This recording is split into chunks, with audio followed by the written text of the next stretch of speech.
Prashanth Neel commercial cinema రూపురేఖలను మార్చేసిన ఈ mass maker ఇప్పుడు global star NTR కోసం ఒక భారీ ప్రపంచాన్ని సిద్ధం చేస్తున్నారు. జూన్ 11, 2027న వెండితెరపై విస్ఫోటనం సృష్టించేందుకు సిద్ధమవుతున్న ఈ క్రేజీ ప్రాజెక్టు గురించి వినిపిస్తున్న ఒక వార్త ఇప్పుడు ఇండస్ట్రీని ఊపేస్తోంది. అదే డ్రాగన్ మూవీలో రెబెల్ స్టార్ ప్రభాస్ మెరవబోతున్నారనే క్రేజీ అప్డేట్. లోకేష్ కనకరాజ్ తన సినిమాలతో ఒక యూనివర్స్ ను సృష్టించినట్లుగానే ప్రశాంత్ నీల్ కూడా నీల్ యూనివర్స్ కు శ్రీకారం చుడుతున్నారనే ప్రచారం జోరుగా సాగుతోంది.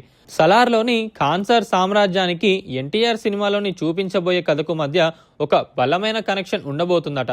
ఈ నేపథ్యంలోనే క్లైమాక్స్ లో ప్రభాస్ ఎంట్రీ ఉంటుందని, అది సలార్ 2కి లీడ్ గా నిలుస్తుందని ఫ్యాన్స్ సోషల్ మీడియాను షేక్ చేస్తున్నారు.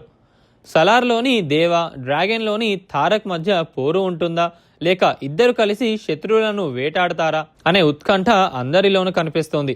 ఒకవేళ నిజంగానే వీరిద్దరూ ఒకే ఫ్రేమ్లో కనిపిస్తే ప్రభాస్ మాస్ కట్అవుట్ కు, నీల్ ఇచ్చే ఎలివేషన్లను, తారక్ పవర్ఫుల్ పర్ఫార్మెన్స్ తోడైతే బాక్సాఫీస్ రికార్డులు కనుమరుగవడం ఖాయం. ఈ సినిమాల్లో ఎన్టీఆర్ పాత్రను ఎన్నడూ చూడని రీతిలో అత్యంత రా అండ్ రస్టిక్ గా డిజైన్ చేస్తున్నట్లు సమాచారం. డ్రగ్స్ మాఫియా బ్యాక్ డ్రాప్ లో సాగే ఈ కథలో ప్రభాస్ మెరుపులు మెరిపిస్తారా లేదా అన్నది ప్రస్తుతానికి సస్పెన్సే.